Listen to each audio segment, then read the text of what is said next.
այս բանը ավելի շատ նպատակը ուղղությունը նա է, որ ինչ որ անհաշեցին սկզբում, որ երիտասարդ հայ խաղացողներին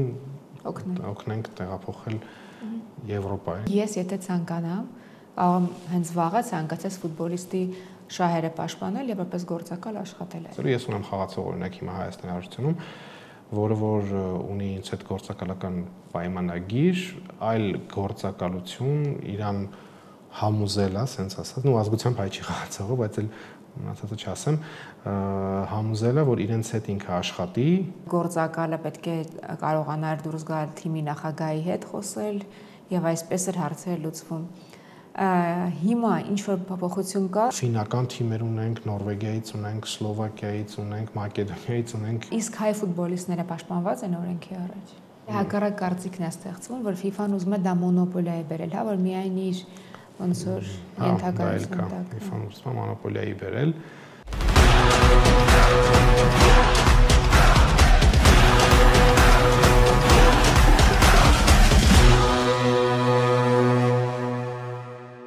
Ողջույն ֆուտբոլ սիրող բոլոր մարդկանց, ֆուտբոլի մասին այսօր խոսելու ենք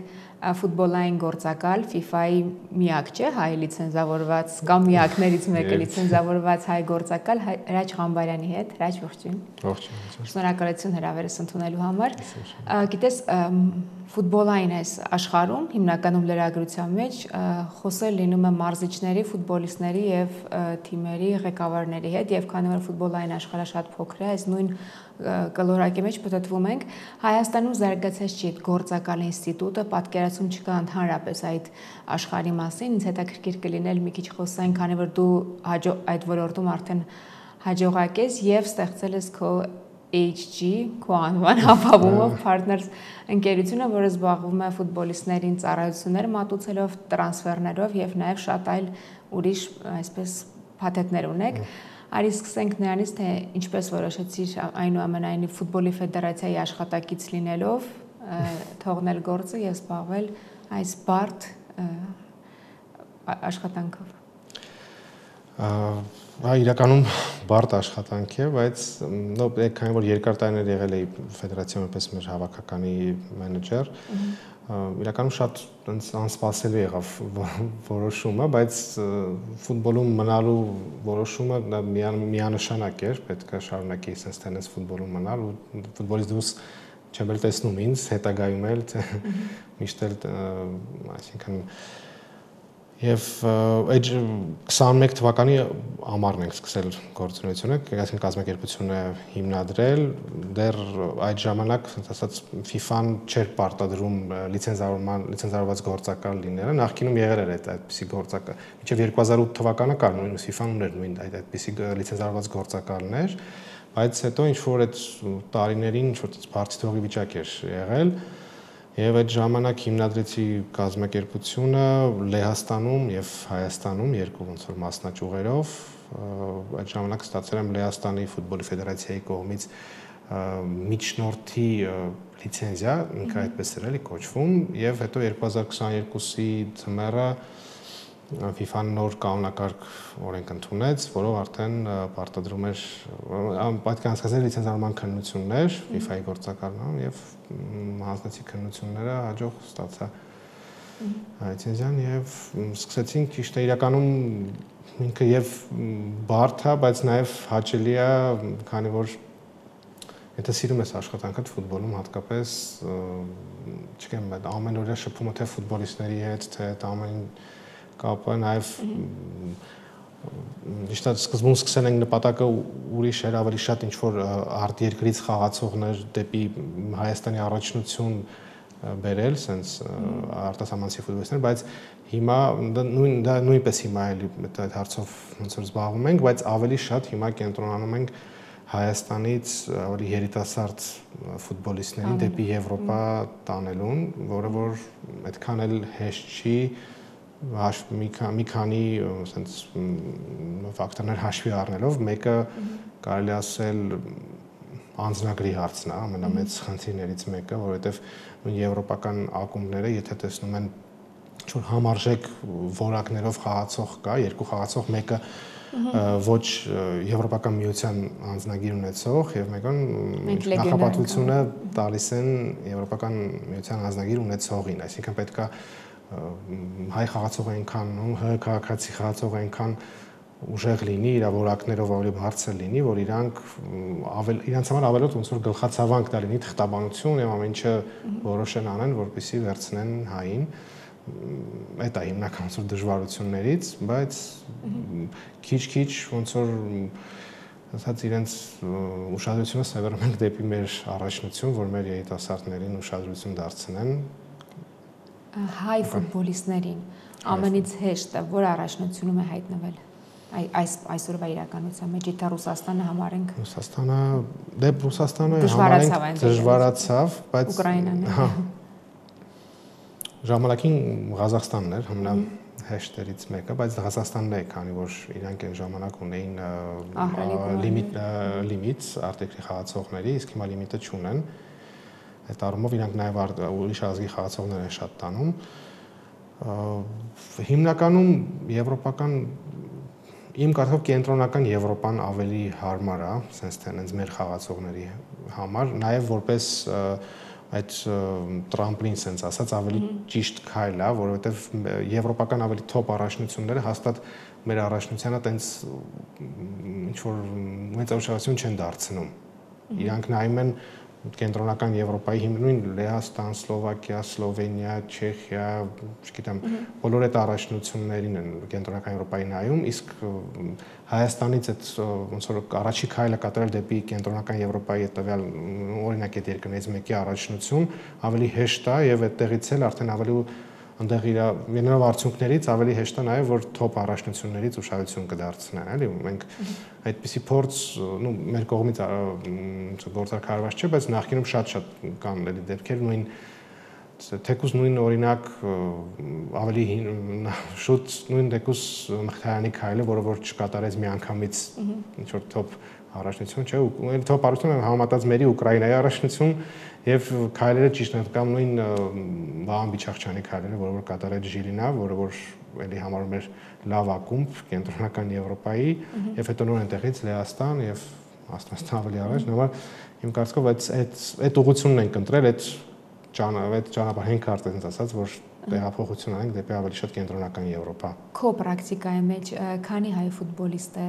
ձեր գործակալության միջոցով տեղափոխվել արտերկիր։ Արտերկիր շատ չի, դավեսային, sense որտեվ ես համարում եմ մենք նոր ձևավորվող sense ասած գործակալություն ենք, մոտարապես 20-25, հենց այս բանը, եթե նայում եմ գործունեության սկզբից նայում եմ, բայց բոլոր ինքը ավելի մենք ավելի շատ ասի սկզբից ավելի շատ փորձել ենք դեպի Հայաստանի առաջնություն բերել արտերկրի խաղացողներ, դրա համար ես համարում եմ մենք սկսել ենք 2021-ի հունիսից, որը որ շատ կարճ ժամանակ է այս գործունեության համար, էլի որոշակի հաջողություն է այդպիսի քանակը, բայց գնալով ուսանում ավելի փորձում ենք ամեն տարի ավելացնել։ Որ տրանսֆերն է ամենահաջողվածը Հայաստանից դեպի Եվրոպա։ Եթե որպես կոնկրետ Հայաստանից իմ համար այս պահին երևի թե մեր վերջի գործարքը Հայաստանից Հակոբյան Դավիթին ԲԿՄԱ-ից Պոդբրեժովա Սլովակիայի բարձրագույն խմբի առաջնություն, որպես երիտասարդ տաղանդավոր ֆուտբոլիստ, որը որ եթե չեմ սխալվում, չէ, տրանսֆեր եւ եթե չեմ սխալվում շատ երկար տարիներ, ասած ուղիղ տրանսֆեր չէր եղել Հայաստանի առաջնությունից տենց, Սլովակիայի կամ Եվրոպական Եվրոպայի առաջնություն։ Բոլոր եղել ինչ որ վարձակալություններ, կարճաժամկետ եւ ինչ որ հետ էին վերադարձել։ Ես չեմ հիշում, երբ թե վերջին տարիներին որ տենց միջև մեր գործընթացը սկսել է, որ եղած լինի ուղիղ տրանսֆերով հացող։ Հիմա ու նաև դա է նպաստել, որ հիմա որոշակի առումով հետաքրությունը նաև այնտեղ իր հաջող ելույթների արդյունքում նպաստում է, որ արդեն ավելի ուշադիր նայեն մեր առաջնությանը եւ դա նկատվում է, քանի որ մեզ են արդեն դիմում նույն Սլովակիայից եւ այդ ընդհանուր կենտրոնական Եվրոպայի ակումբներից հետաքրվելով տարբեր հայ երիտասարդ խաղացողներով, Վստահ եմ որոշ պետքա որ եթե ձմեռը չէ ամառը հաստատելի ունենալու ենք ամառային տրանսֆերային պատմեն նկատի ունեմ մյուս տարի հաստատելի երիտասարդների տրանսֆերներ դեպի Եվրոպա։ Որ աչքի ընկնող հայ ֆուտբոլիստներին եք այս բանը ներկայացնում։ Եթե նայենք հավաքականի մասով ավելի Ուրարտուից ունենք լավ որ ասած օրինականում օրինակ նույնպես հավաքականի կենտրոնական պաշտպան Էրիկ Փիլոյանին որ մենք ներկայացնում ենք մեր էլի խաղացողներից ցավոք վնասվածքի պատճառով ոնց որ չի միացել հավաքականի Նարեկ Գրիգորյանը որը որ Ռումինիայում է բայց էլի պետքա Կատարի հաջորդ քայլը հաստատեն տեղից Նարեկ Գրիգորյանը այո ես համարում եմ իր քայլն էլ է ճիշտ կատարել դեպի Ռումինիայի առաջնություն ոչ թե ավելի top առաջնություն որովհետև դա էլի Ռումինիան համարում ենք ինչ որ տրամպլինային առաջնություն, որտեղ իրեն ցույց տալով արդեն կարող ուշադրություն ավելի բարձրակարգ ակումբներից։ Իսկ Փիլոյանի հանդեպ կա հետաքրքրություն այս։ Փիլոյանի հանդեպ կա, բայց ինչ որ տենց կոնկրետ, որտեվ եթե տենց նայենք ինքը չէ, զուտ երևի թե սեպտեմբերի հանդիպումներն ա եղել, որ հավաքականում իսկ ինչու դա էլ է շատ կարևոր, որտեվ քանի որ մեր առաջնության հանդեպ հետաքրքրությունը շատ մեծ չի, նույնիսկ կարող է խաղացողը մեր առաջնությունում շատ լավ խաղա, բայց եթե ինքը դեռ հավաքականում իրան ցույց չի տվել, տենց առանձնապես հետաքրքրություն չի լինի։ Եթե ոնց որ մենք կողքից մենք ասել ենք կտրեմ ես կամ այլ գործակալներ չփորձենք ինչ որ ներկայացնել, տենց չի հետաքրքրվի առանձնապես, էլի իսկ հավաքականը թե ազգայինը, թե երիտասարդականները թե մանկապատանականները այդ ոնց որ այդ բանալին են, որ ավելի իրանց միջազգային ասպարեզում ցույց տալու այդ քայլը կատարելու էլի։ Գաղտնիք չէ, որ աշխարհում գործակալի ինստիտուտը ամենակեղտոտներից է, հա, որովհետև ստեղ ավելի շատ հաճախ ֆուտբոլիստի տաղանդից ավելի շատ կարևորվում է գործակալի ծանոթությունները, ինչ որտեղ նաև շատ խարդախ պատմությունների մասին գիտենք։ Հայաստանում իմ հիշելով ժամանակին երբ ընդհանրապես չկար գործակալի այդ ինստիտուտը, այդ ծանոթ բարեկամ գործակալը պետք է կարողանար դուրս գալ թիմի նախագահի հետ խոսել եւ այսպես էր հարցերը լուծվում։ Հիմա ինչ որ փոփոխություն կա ըստ քեզ, այսինքն ավելի օրինական դաշտ բերվի, ավելի պրոֆեսիոնալ մոտեցում լինի թե ֆուտբոլիստների, թե ակումբների կողմից։ Միանշանակ կա տարբերություն, քանի ես էլ ժամանակ որ ինչպես ասացի, ես էլ եմ ֆեդերացիայում այդ ամեն ինչը նաև տեսել եմ, ինք որ փոփոխություն կա, նաև ես էլ եմ ինքս փորձում դա փոխել, ավելի, ասած ասած, իրավական դաշտ բերելու, քանի որ ես ինքս իրավաբան եմ մասնագիտությամբ ու ամեն ինչը փորձում եմ ճիշտ օրինական ամեն ինչ ձևերով արվի, գիտեմ որ թե Եվրոպայում էլ, թե Հայաստանում էլ այդ ասած կեղտոտ հետևի ասած ինչ որ խաղերը միշտ էլ կա, փորձ լինում է, բայց մաքսիմալ ես փորձում եմ այդ ամեն ինչը բերել ճիշտ ուղու վրա, բացատրելով թե խաղացողներին, թե ավելի երիտասարդներին, արդեն իրենց ծնողների միջոցով, որ հասկանան թե դա ամեն ինչը ճիշտ արքով բնականաբար չեն կարող այդ ամեն ինչը իդեալական տենց ասած վերացնել, Եվրոպայում էլ նույն խնդիրը միշտ էլ կա։ Իսկ ակումբների հետ ավելի հեշտ է աշխատել։ Միանշանակ ավելի հեշտ է, հաստատ ավելի հեշտ է, որովհետև իրանք եթե սկզբում մի քիչ ուրիշ ձև էին ակումբներն ընդունում այդ ամեն ինչը, ավելի ոնց որ իրենց համար հեշտ էր, այդ քանի որ չկար այդ ինստիտուտը կայացած գործակալի, ավելի հեշտ էր խաղացողի հետ ուղիղ կապը գնարկելը, փորձում էին ինչ-որ նորություն խաղացողը եթե ասում էր ունեմ գործակալ, օրինակ զանգարեք գործակալից իր հետ կամ իր հետ հանդիպեք, ճշտեք, հա, ոնց որ ընդդիմանային իրենց ավելի դժվարացնում է որոշակի առումով իր բանակցությունները, բայց սենց ավելի ճիշտ է, սենց թե խաղացողի տեսանկյունից եմ ես ասում, որտեղ ինքը պաշտպանված է ցանկացած հարցերով էլ ինչ խնդիր լինի, եթե այն ժամանակով ինչ-որ մի բան ասեին, որը որ ինքը տեղյակ չէր օրենքներից, ավելի հեշտ էր սենց ասեն դա ամեն ինչը մատուցել։ Իսկ հիմնականում ինչպես է լինում, դուք եք ֆուտբոլիստի որսանում, թե իրանք են գալիս ես դնում։ Համեն իրականում, բայց երկու տարբեր ասենց ասած հիմնականում գործակալի ընդհանուր որպեսզի հասկանանք իր աշխատանքի հենց էության մասով ցանկացած գործակալ իր հետ պետք է ունենա սկաուտինգի թիմ, որը որ այդ ամեն ինչը կատարում է, որովհետև գործակալին ավելի շատ ինքը այդ բանակցային process-ներն է իր մասով, էլի, թե խաղացողի որակները գնահատել, այդ ամեն ինչ ավելի մասնագիտական սկաուտների աշխատանքինն է։ Մենք ունենք սկաուտինգային ոնց որ խումբ, ինքը հայերական մեջ է, բայց ոչ Հայաստանից, հենց ասացի հիմնականում այդ սկաուտինգային խումբը ուսումնասիրում է, ինձ էլ ներկայացնում է ելնելով տարբեր տարիքային առաջնությունները ուսումնասիրելով, թե տեղում էլ Հայաստանում էլ, թե մանրակրթության մարզադաշտում էլ, թե նաև ինչ որ ձայնագրությունների միջոցով էլ անալիզների այդ վերլուծության արդյունքում ներկայացնում են, թե ում հետ կարելի է աշխատել, ով ավելի ոնց ասած պոտենցիալ ունի, այն բանով, բայց բնականաբար լինում է նաև շատ խաղացողներ, թե ծնողներ ավելի երիտասարդների դիմումել են, ես աշխատում եմ մաքսիմալ բոլորի հետ པարզ, բաց, եթե ինչ որ չեմ սիրում խաբել ասել, եթե ինչ որ տեսնում ենք, դիմել են էլի մաքսիմալ փորձում ենք օգնել, ինչ որ շարժ, բայց կարող է նույնիսկ ինքը պոտենցիալը չունենա, բայց էլի կօգնենք, էլի ցանկացած հարցով է դա։ Որ տարիքի երեխաներից եք սկսում աշխատել, ամենակրտսերը որ ամենակրտսեր դե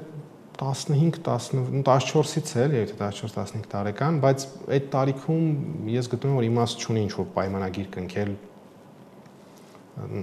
գտնում գործակալական պայմանագիր, այդ ժամանակ FIFA-ի պետք է կնքես ծնողների հետ, կային դեռ ինքը անչափահաս է, բայց ու պետք էլ չի, ոնց ասեմ, իմ կարծիքն է դա, ամեն մեկի հետ գործակալական պայմանագիր կնքել, որովհետև երբ որ դու կնքում ես, որոշակի ավելի մեծ պարտավորություն ես քո վրա վերցնում, ակնկալիքը նաև ծնողների ուրիշ է լինում, բայց ես բնականաբար դա այնպես տարիք է, որ դու դեռ իր աճը ամբողջությամբ չես հասկանում, թե ինչ է լինելու, էլի, իսկ ուղղակի ինչ որ կնքել, չգիտեմ, ինչ որ 14 տարեկան երեխայի ծնողների հետ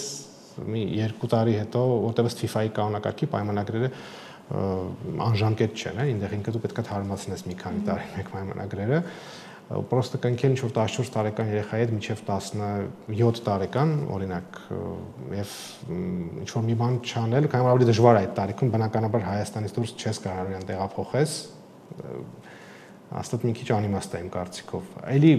աշխատանք տարվում է, որ տարիքից կարող է։ Ավելի իրատեսական է 18-ից իմ կարծիքով այդ քայլը դուրս կատարելու էլի ավելի որտեղ Իսկ եթե 16 տարեկան երեխայի հանդեպ հետաքրքրություն եղավ 16 տարեկանի հանդեպ էլ ծնողների կրկին թույլտվությամբ Այս FIFA-ի կանոնակարգի եթե միջև եթե անչափահասին ինչ որ այլ երկրից ակումբ ցանկանում է գնել պարտադիր պետքա ծնողներն իր հետ, այսինքն ծնողներից առնվազն մեկին պետքա իրանք պետքա իր հետ բնակվի կամ փաստաթղթային գործողություններ որոշակի անել նաև ակումբը դրա համար այդ խնդիրները ոչ եվրոպական միության նկատի ունեմ, էլի Եվրոպայի դեպքում եթե խոսում ենք դրա համար դա էլ է որոշակի դժվարություն առաջացնում եվրոպական ակումբների համար մեր առաջնությունից հետո մեր հայ երիտասարդներից հետաքրվում են տենց 17-18 տարեկանից, էլի ավելի փոքրները այդքան էլ չեն հետաքրքիր իրանց Միջև հաղորդում սկսել զրուցում ենք եւ ասացիր, որ ի սկզբանե քո սպասելիքները ոնց որ Հայաստանում հայկական ֆուտբոլում աշխատելու մի քիչ երևի լրիվ այդպես չարթարացվեցին եւ հիմնական քո գործունեությունը Եվրոպայում է։ Ինչն է դժվար Հայաստանում աշխատելու։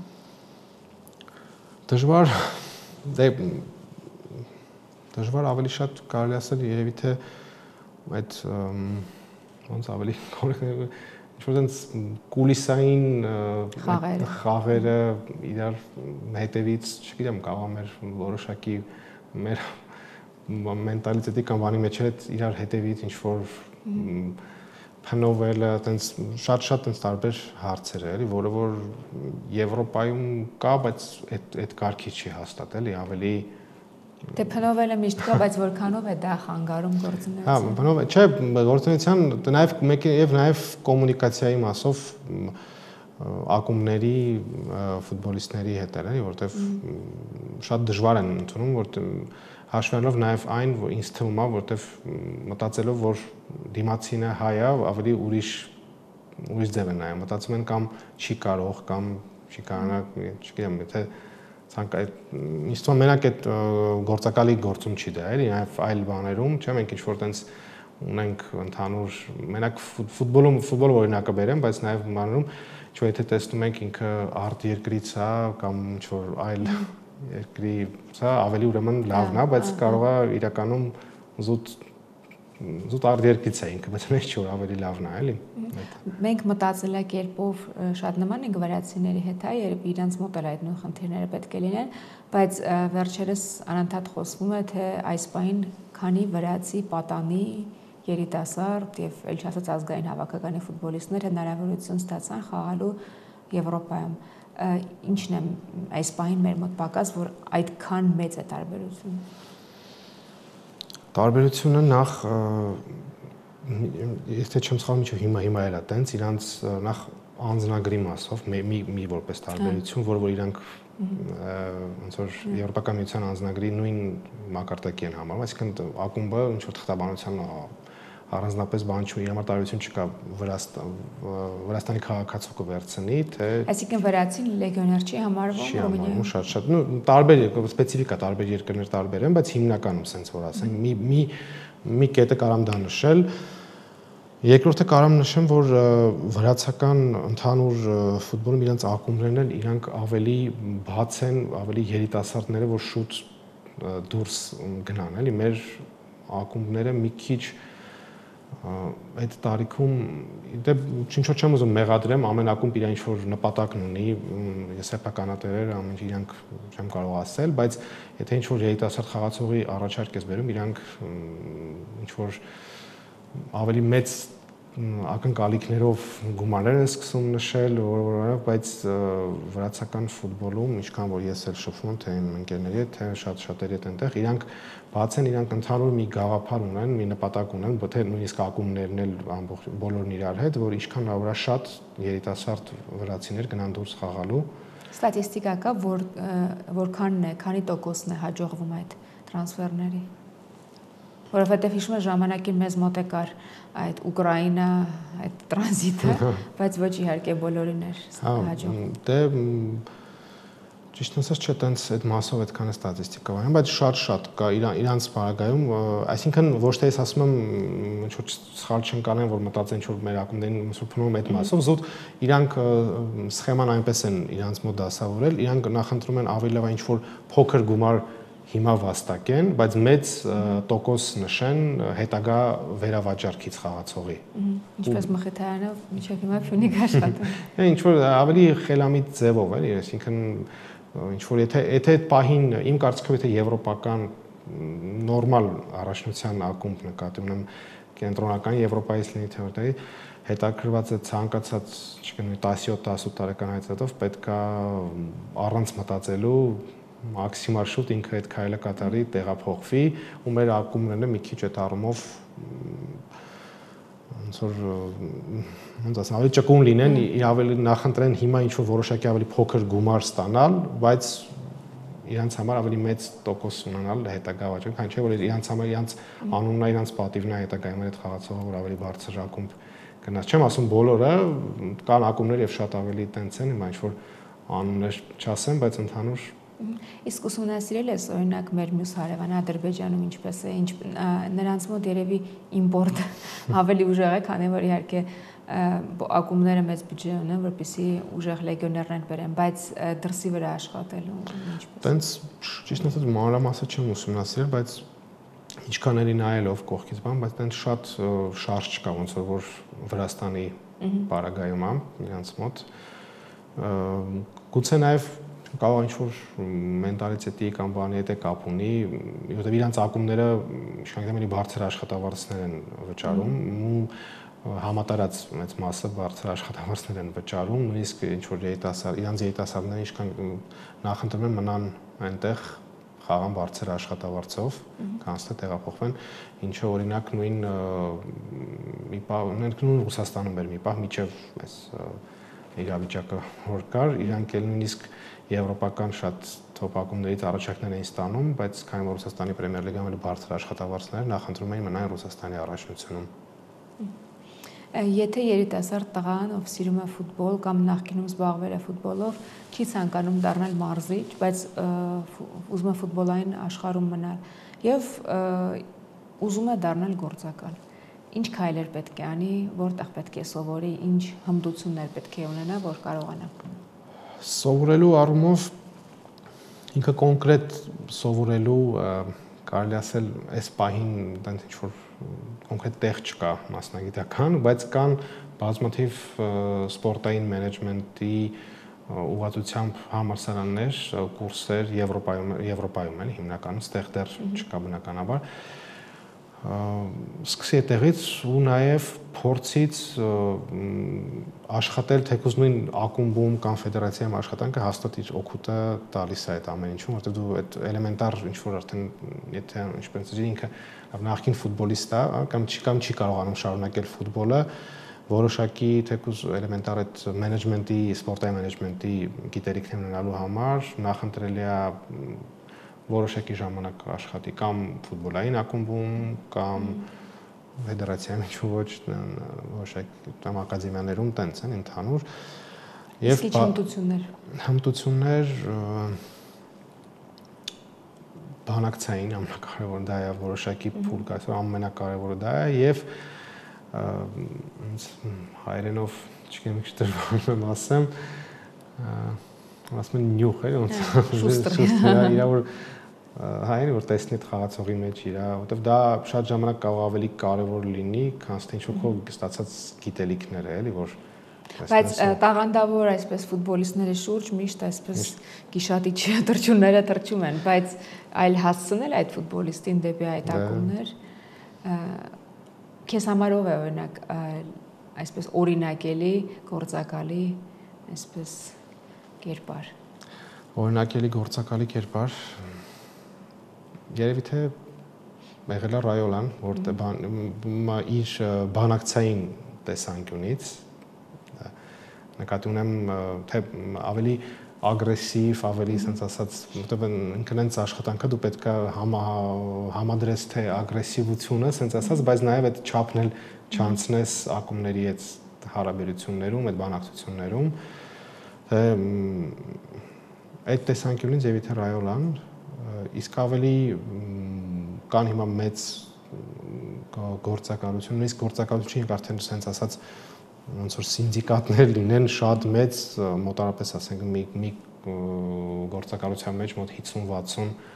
գործակալներ կա անգլիական մեծ կազմակերպություն Stellar Group-ը կոչվում իրանց մոդելային սխեման այն շատ դուր գալիս աշխատանքի ձևը էլի որ ինչ մոդել է նկատի ունեմ իրանք էլի սկսել են փոքր sense ինչ որ առանձին գործակալներով մի քանի ոնց որ ընկերներով եթե չխոսում 3 էին բայց շատ շուտ ընդհանրապես 30-35 տարի առաջ սկսել են հետո աստիճանաբար նույնիսկ իրանց հիմա արդեն դարձել են իրանք նկատի ունեմ իրանք Անգլիայից են սկսել անգլիական ակումբներից էլ իրանց բայց իրանք իրավական ձևով են գնացել ինչը ես որ այսինքն պետք է երկուսն էլ համադրես նույն ասած Ռայոլայի այդ բանակցային ունակությունները այդ ավելի բռի ավելի այտենց ագրեսիվ բռի ասելով ճակերտների մեջ այդ ագրեսիվ այդ ամեն ինչը եւ նաեւ իրավականը համադրելով կարելի ասել դառնում է ինչ-որ այտենց իդեալական մոդելը դա է էլի որը որ այսինքն ես եթե ցանկանամ կարող հենց վաղը ցանկացած ֆուտբոլիստի շահերը պաշտպանել եւ որպես գործակալ աշխատել է դա ոչ մի փաստաթղթային դե որպես գործակալ հա ինքը չի կանոնակում այդ պարագայում հա որպես միջնորդ բայց ինչու էր ես գտնում եմ որ FIFA-ի այս նույն օրենքի ներդրումը որ եղավ 2022-ի գործակալների կանոնակարգը եւ հետո հետագայում հաջորդեց նաեւ քննությունները 23-ի ու հիմա ամեն տարի ինքը կա ամեն տարին մեկ անգամ հիմա արվում է քննությունները ավելի փորձել բերել իրավական դաշտ բոլոր գործակալներին որովհետեւ նույն կասեցես եթե ինչ որ ցանկացածը կարող ասի ես գործակալ եմ ինչ որ զանգի ես ակումբին հենց խաղացողին անանին բայց այդտեղ ռիսկը իսկ sense արդեն FIFA-ի կանոնակարգված է նրանով որ դու ապահովագրված թե գործակալն է ապահովագրված ակումբի կամ խաղացողի հետ ինչ որ եթե վեճ է ունենում ըստ պայմանագրի որովհետև գաղտնիք չի, որովհետև ցանկացած խաղացողել ինչ որ հայերի մասին չեմ ասում, ընդհանուր այնց ինքն այնց բնագավառա մեծ գումարներ, մեծ բան ինչ որ որոշակի գալի գայթակղություններ, ուրիշ մեծ գործակալներ ցանկացած հարցով համոզել, որ իրենց հետ աշխատի, բան, ու եթե դու չունեցար այդ լիցենզիան, պայմանագիր ամեն ինչը շատ ուղղակի դու ոնց որ sense կմնաս առանց խաղացողի, էլի, sense ասած այդ տեսանկյունից։ Նաև խաղացողի համար ինչով լավ, որ նույնն էլ իր ապարագայում ինքը եթե գործակալի հետ խնդիր ունի, կա լիցենզավորված գործակալի հետ, կա համապատասխան տարբեր ատյաններ FIFA-ում գործակալների, կա agents chamber-ը կոչվում, կա clearing house, որ ցանկացած հարցեր որ լինում է, կարան դիմեն այնտեղ վեճերի հետ կապված, թե ֆինանսական վեճեր, թե չգիտեմ, օրինակ ինչ որ գործարք կատարվել է, բայց գործակալը ինչ որ այլ գումար է վերցրել խաղացողից, ինչ որ sense ցանկացած օրինակ է, ինչ որ տենց հարցերով, իսկ եթե լիցենզավորված չի, տենց ինչ որ մեկը ուղակի գործարք արեց, դու ապահովված չես, ինչ կլինի այդ չառավելություն է, բայց FIFA-ն դեռ փորձում է վերջնական տեսքի բերել, որովհետև շատ մեծ տարբեր գործակալություններ ու ակումբներ, նույնիսկ դիմել են տարբեր արբիտրաժային դատարաններ, որ բողոքարկեն այդ FIFA-ի որոշումը, որ պարտադիր լիցենզավորված գործակալ լինելու, որտեվ բայց դրա հակառակ կարծիքն է ստեղծվում, որ FIFA-ն ուզում է դա մոնոպոլիա բերել, հա, որ միայն իր ոնց որ ենթակայության տակ FIFA-ն ուզում է մոնոպոլիայի բերել, բայց դա իմ կարծիքով վատ չի, sense tenants FIFA-ն ամբողջ ֆուտբոլի ղեկավար մարմինն է, ամբողջ աշխարհում, չէ, sense tenants վատ չի, եթե ինքը փորձի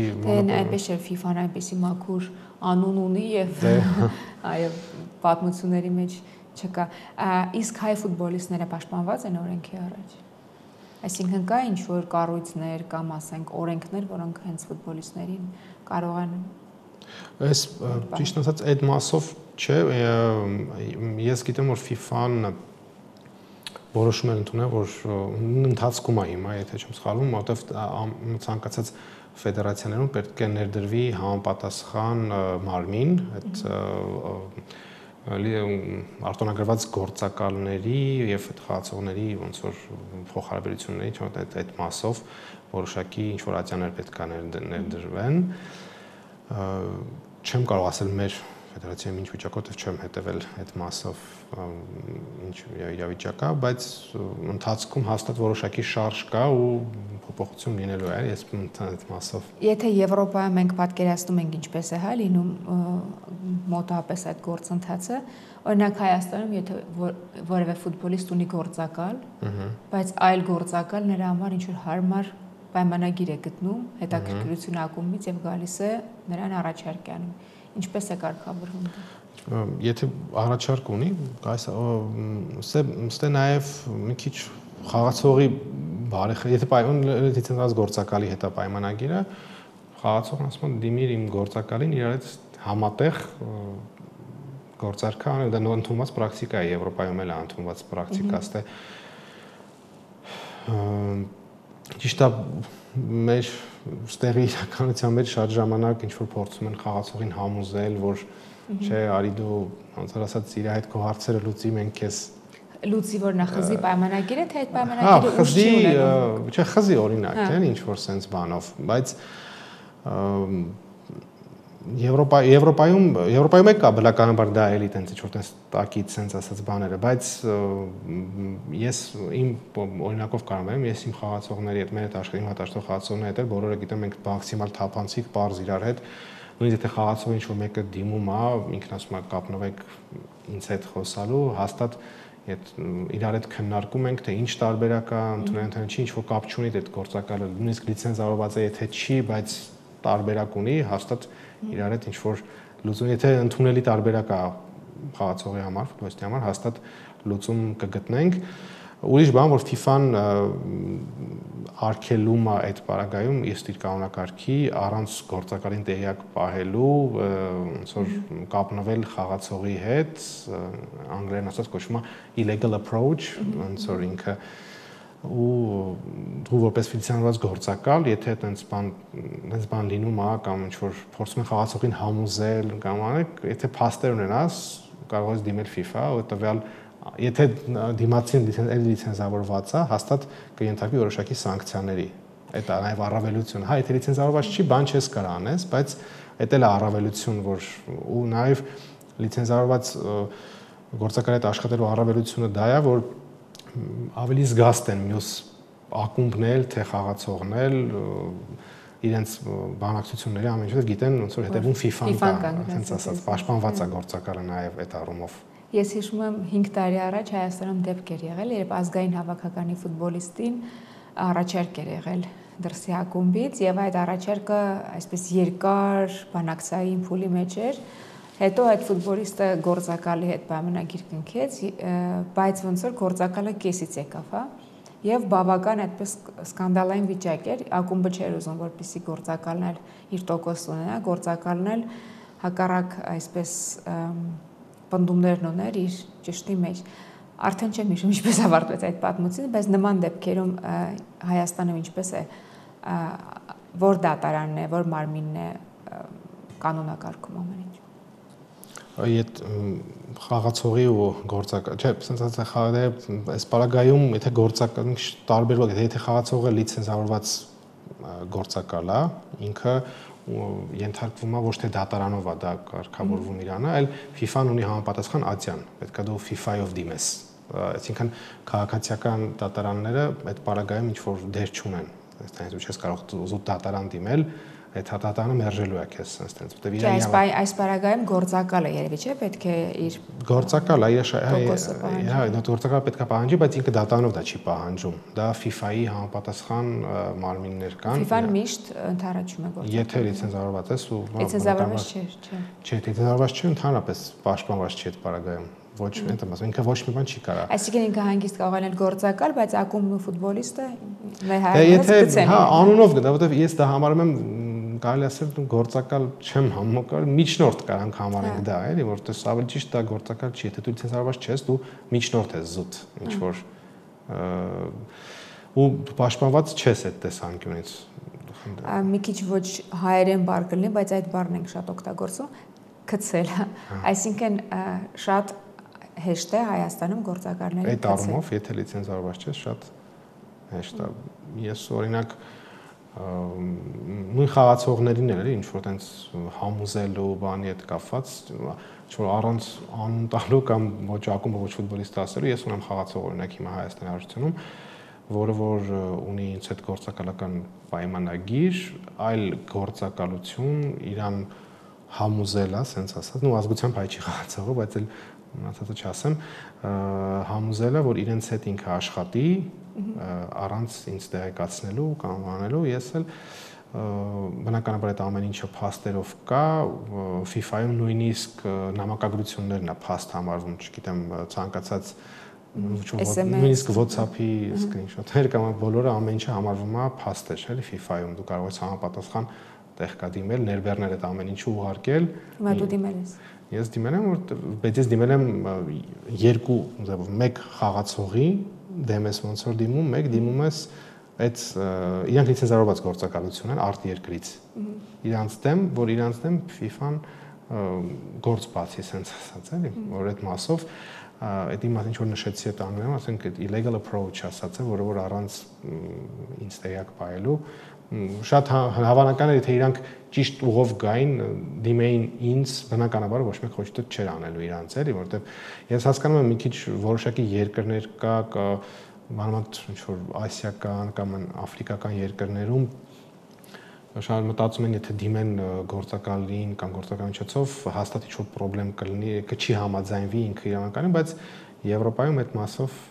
ավելի կարգավորված է, էլի, բոլորն իրար հետ համագործակցում են,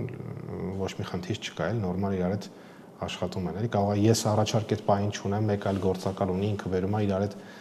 անում ենք այդ գործարքը։ Հայ գործակալների մեծ մասը ժամանակին հենց աֆրիկյան շուկայի հետ էր աշխատում, որքանով է քո կապերը այնտեղ։ Ճիշտ ասեմ, այդքան էլ մեծ չի, մենք այդ ուղղությամբ այդքան էլ շատ ման չենք անում, ինքը լավ ուղղություն է գայթակղիչ ֆինանսական տեսանկյունից, բայց նաև շատ մեծ ծավալներ պահանջող, ավելի մեծ ռիսկեր պարունակող, ոնց չգիտեմ, եթե այդ ուղղությամբ ես աշխատում, պետք է մենակ այդ ուղղությամբ, որովհետև այդ Աֆրիկայի այդ ուղղությունը աշխատանքային մենք լավ օրինակ ունենք մեր առաջնությունում այդ տեսանկյունից, որ ակումբն այդ ուղղությամբ աշխատում։ Ալաշկերտի մասին է խոսքը, բայց դու պետք է ամբողջը դրա վրա կենտրոնացած լինես, իմ կարծիքով, մենակ մի գործակալով դա չես կարող, դա պետք է լինի մեծ ինչ-որ գործակալական ցանց, որ այդ ամեն ինչով զբաղվես։ Այդ ուղղությամբ դեռ այս պահին մտքեր կան, բայց տենց ինչ-որ հստակ չի, ես իմ այս պահին ավելի շատ նպատակը ուղղությունը նա է, որ ինչ-որ նշեցին սկզբում, որ երիտասարդ հայ խաղացողներին օգնենք տեղափոխել Եվրոպայի, կարելի ասել, հետո արդեն առաջի քայլը կատարել, որովհետև իմ համար մի քիչ տենց ասեմ այ բանի հարց է, որ նայում ես նույն մեր հարևաններին Վրաստանին տենց ու մեր մոտ այն որ հայկական ֆուտբոլում չկա այսպես ֆուտբոլային կուլտուրա, ես զգացի, երբ սկսեցի աշխատել ֆուտբոլային ակումբներում եւ հասկացա, թե ինչքան հեռու ենք մենք շատ ֆուտբոլային տարական այդ գիտելիքներից, հա, մերձ ֆուտբոլյան։ Ձեր կայքը AG Partners-ի երբ նայում էի, տեսա, որ դուք բացի գործակալի այդ գործունեությունից նաև շատ այլ ծառայություններ եք մատուցում, հյուրընկալություն, ակումբներին աջակցություն, մի քիչ կպատմես նաև ինչ եք անում եւ որքանն է Հայաստանի հետ կապված։ Իհարկե։ Ես կառանձնացնեի 3 հիմնական ասած ուղղություններ մեր գործունեության։ Մեկը դե արդեն ինչպես խոսեցինք ֆուտբոլիստների հետ աշխատանքը որպես գործակալ, մյուսը անգլերեն ասած sense կա team hospitality, որը որ այդքան էլ Հայաստանում դեռ ընդունված չի, տարածված չի, բայց մենք այդ մասով ավելի շատ Եվրոպայում ենք աշխատում, դա նաև որ օրինակ եվրոպական ակումբները երբ խաղում են Չեմպիոնների լիգայի եւ այլ ակումբային կոնֆերանս լիգա, Եվրոպա լիգա, նաև հավաքականների ընտրական փուլի հանդիպումներ, իրենց մատուցում ենք այդ տվյալ երկրում մինչև չարտերային չվերթի տրամադրումից մինչև երկրից մեկնելը ինչ որ ամբողջական փաթեթներ, հյուրանոց, տրանսպորտ, չարտերային չվերթ չեն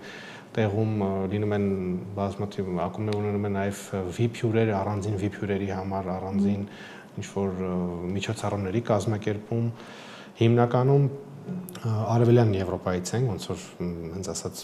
այդ մասի ակումբների հետ ենք աշխատում, շատ ունենք ակումբներ, որոնք որ ունիսկ ունենք պայմանագրեր, որպես իրանց էքսկլյուզիվ ասած գործակալներ, hospitality ասած գործակալներ, հյուրընկալներ տվյալ, այսինքն կապ չունի իրանք տվյալ որ երկրում կխաղան եվրոպական իրանց ընտրական փուլի խաղը, մենք իրանց արդեն այդ տվյալ երկրում ընտրությունները կազմակերպում ենք, օրինակ կարամ բերեմ ռումինական ակումբների հետ ենք շատ ակտիվ աշխատում, երկու հիմնական ռումինական ակումբները, որոնք որ ամեն տարի Եվրոպային խաղում, մեր մշտական հաճախորդներն են Ստիաուան, FCSB-ն, ասենց ասած կրկնացում են եւ Կլուժը, ՉՖ Կլուժը, իրանց ամբողջ եվրոպական հանդիպումները մենք ենք կազմակերպում։ Հայկական կողմի հետ է խաղալիս։ Չէ, Եվրոպայի մեջ ընդհանուր։ Ցանկացած Չէ, Եվրոպա լիգայի հետ Կլուժը հայկական ակումբների խաղալու փորձը Փյունիկի հետ էր որ խաղացին։ Այդ ժամանակ չէիք։ Այդ ժամանակ անում էինք, էլի մենք Հայաստանում իրանց հյուրընկալել ենք մենք, որ խաղում էին Հայաստանում իրանք, էլի մենք ենք կազմակերպել։ Բայց կապ չունի, այսինքն ամբողջ Եվրոպայով որտեղ խաղան, մենք ենք իրանց խաղերը։ Դե այտենց այսպես օրինակը բացի բազմաթիվ ունենք այտենց ֆինական թիմեր ունենք, Նորվեգիայից ունենք, Սլովակիայից ունենք, Մակեդոնիայից ունենք, հիմա այդ փորձում ենք այդ մասը արդեն ըստ տարածաշրջանային, քանի որ ընդլայնվում է տարեստարի մեր հաճախորդների քանակը, այդ բիզնեսում sense ասած մենք փորձում ենք արդեն սարքել ըստ տարածաշրջանային ոնց որ ասած country manager-ներ, որ ամեն մեկը տվյալ երկրի համար պատասխանատու է, օրինակ ունենք հիմա Ղազախստանում, Ալմաթիում մեր ոնց որ մասնաճյուղը, այսինքն Ղազախստան եկող ակումբները եւ հավաքականները գրեթե մեծ մասը մենք ենք հյուրընկալում, ովքեր որ գալիս են։ Ունենք Էստոնիայում, որը որ պատասխանատու է ամբողջ Բալտիկ երկրների համար եւ Սկանդինավիայի երկրների համար ունենք Սկոպիեում, որը որ պատասխանատու է Բալկանների համար, ու նաեւ Լեհաստանին, որպես գլխամասային, որ ունենք։ Այսինքն թիմը ձեզ գումար է տալի, մնացած ամեն ինչը դուք եք անում։ Այո։ Հյուրանոցներ, չարտերներ։ Ըստ կախված թիմ կա, կարող ասում եմ ես օրինակ իմ չարտերը ես ունեմ, ինչ որ մի հատ շատ եվրոպական ակումբներ ունեն պայմանագրեր տարբեր մեծ ավիաընկերությունների հետ, որ ամբողջ տարին սպասարկում են։ Դեպքում օրինակ չարտերայինը մենք չենք անում, մնացած փաթեթն ենք անում։ Թիմ կա, օրինակ ասում եմ, ինձ մենակ տրանսպորտային մասը ապահովեք, բազում կամ թիմ կա, ասում եմ, մենակ VIP-երի մասը, օրինակ իրենց VIP հյուրերի ընդունելությունը կազմակերպենք բազմաթիվ։ Ինչու եմ ասում, դա այդքան էլ Հայաստանում ընդունված տարածված չի նոր այդ, որտեղ բայց Եվրոպայում ինքը կան մեծ կազմակերպություններ այդպիսի, մենք դեռ համարում եմ, որ շատ փոքր ենք իրանց համեմատ, բայց տարեց տարի մեր պորտֆոլիոն ավելացնում ենք ու որքան գիտեմ Հայաստանում դեռ ոչ մի ակումբ նման փորձ չունի ձեր նման գործակալության հետ աշխատելուց եւ թիմերը խաղում են եվրագավաթներում, իրենց ուժերով են անում, ըստ քեզ դա ուղղակի գումարի տնտեսում է, թե զուտ սեփական ուժերը գերագնահատել։ Իմ կարծիքով գումարի տնտեսում է։ Ես ինչքան գիտեմ, ես էլ կա բոլորը գրեթե իրենք են անում հայկական ակումբներից, ինչքան գիտեմ, վստահ չեմ, բայց իմ կարծիքով դա ավելի շատ գումարի տնտեսում է, որովհետև այլապես նույն եվրոպական ակումբները ավելի ինչ որ պատմությունով տարիների պատմությունով մեծ ակումբներ ինչ դիմում են մեզ կամ մեր նման այլ կազմակերպության, այնց չի որ իրանք ինչ որ գումարի խնդիր ունեն, իրանք է կարող են այդ ամեն ինչը իրենց ուժերով անել, բայց իրանք գտնում են որ ավելի լավ է մեկտեղից ուզենք, միտեղից պահանջենք, իմանանք, չգիտեմ, ժամանեցինք տվյալ երկիր, ոչ մի խնդիր չկա, ամեն ինչը կազմակերպված, չգիտեմ, օդանավակայանում արդեն մեքենաները կանգնած, մեր աշխատակիցները այնտեղ իրենց ամեն ինչով, նույն ձևի հյուրանոցում ամեն ինչը սպորտային պահանջներին համապատասխան կազմակերպած, նույնը ինչ որ երկրպագուների հետ կապված, հիմա երկրպագուների խմբեր են գալ, արդեն երկրպագուների խմբերի համար առանձին ինչ որ դա ամեն ինչը կազմակերպած, չգիտեմ, իրենց ինչ որ տենց առանձին ընթրիքներով, բաներով, սենց էլի ամեն ինչ ընդհանուր դա մի մասն էր, որ կա, նաև ունենք հավաքների մասը, որ անում ենք, այսինքն ձմեռային, ամառային հավաքները, այդ միջսեզոնային ու սեզոնի վերջինները տարբեր երկրներում էլի ունենք անում ենք, ձմեռայինները հիմնականում Էմիրատներ, Քաթար, Թուրքիա, նույնիսկ ժամանակ որտեղ էլ ինքը բան շուկայի պահանջով եվրոպական թիմերից շատ են այնտեղ էլի գալիս։ Իսկ ամառայինները էլի կենտրոնական Եվրոպայում հիմնականում Ավստրիա, Սլովենիա այդ հատվածներում հիմնականում էլի բազմաթիվ տարբեր ոնց որ ծառայությունների մեջ տարբեր թիմեր են, նրա մեջ կա ուրիշ թիմեր են, այնտեղ ուրիշ թիմեր են, նաև եւ մեկ էլ հիմնական մաս որպես կարելի ասել իրավական, սպորտային իրավունքի մասը, քանի որ ես եմ իրավաբան մասնագիտությամբ, բայց այդ մասով ունենք իրավաբանների թիմ, սպորտային իրավաբանների հայեր են, բայց ստեղի հայեր չեն, հիմնականում բնակվում են Իսպանիայում, իրանք, այսինքն եթե նույն ոչ մեր հաճախորդ որպես գործակալ խաղացողներ կարող են մեզ դիմել ինչ որ ցանկացած հարցով, ինչ որ ակումբի հետ վեճ ունեն կամ անեն իրանց աջակցություն FIFA-ի կաս արբիտրաժան դիմելու համար կամ ակումբները շատ ժամանակ ինչ որ վեճեր ունեն, խնդրի դիմում են մեզ այդ հարցերով Просто մոգի դրա մասը նա է, որ քանի որ հիմնական դա կոնֆիդենցիալ է, ըստ FIFA-ի բանի, դու չես կարող դա հրապարակել, դեն շատ դա ոչ չի գովազդվում, ինֆորմացիա չկա, չես կարող հրապարակել, շատ ավելի շատ գործը հաղթել ես, բարդվել ես, ինչ որ sense մասով, որ ելնելով տվյալ ոնց որ ցանկացած այլ իսկ քաղաքացիական իրավունքում բանը կա, չի հրապարակման ենթակա չի։ Եվ վերջում այսպեսի մի հարց կուզենալ տալ, գիտեմ, որ դու Մխիթարյանի հետ բավական մոտ ես, 3 թե 3 առաջուրը նրա գիրքը լույս տեսավ, իր կենսագրությունը, այսօր հատվածները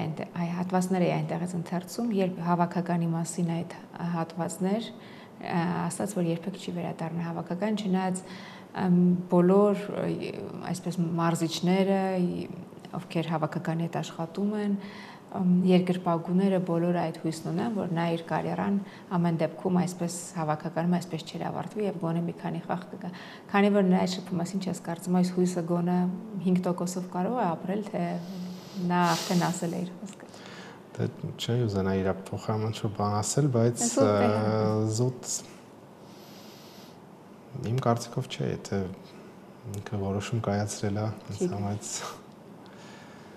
ոնց որ ասում են ինչ-որ հույսը վերջում է վերնում, բայց ամեն դեպքում իմ կարծիքով չէ այս բային։ Հասկանալի։ Վերջում բոլորին հարակ այսպես բլից հարցեր եմ տալի, քեզ էլ տամ, ըստ քեզ ֆուտբոլի պատմության ամենաուժեղ տրանսֆերը։ Իմ կարծիքով ժամանակին Ռոնալդոյի մեծ Ռոնալդոյի էլի Քրիստիանոյի որ ազդեցրել է տեղափոխությունը, եթե չեմ սխալվում, Միլան, Մադրիդ։ Ահա, Մադրիդի տեղափոխությունը, որտեվ իմ կարծիքով այդ ժամանով լիքը բան փոխվեց էլի իր այդ ֆուտբոլում։ Ամենաչարթարացված տրանսֆերը։ Նեյմարի տեղափոխությունը Սաուդյան Արաբիա։ Ամենաանունով ֆուտբոլիստում հետ աշխատել ես։ Որպես մեծ տրանսֆեր մեր իմ մասով արած, երևի թե Տիգրանի տեղափոխությունը Աստանայից Սլովան։ Հավաքականի հետ աշխատած ժամանակ ամենահուզիչ խաղը։ Հուզիչ խաղը շատ էին եղել, ինձ լավ։ Դե ամենաառաջին ինձ թվում է Իռլանդիայի խաղը Դուբլինում։ Պարտությունը, այդ հուզիչ է այդ տեսանկյունից նկատի ունեմ, իսկ էմոցիան ավելի որպես հաղթանակի տենց տեսանկյունից ավելի հուզիչ, ավելի էմոցիոնալ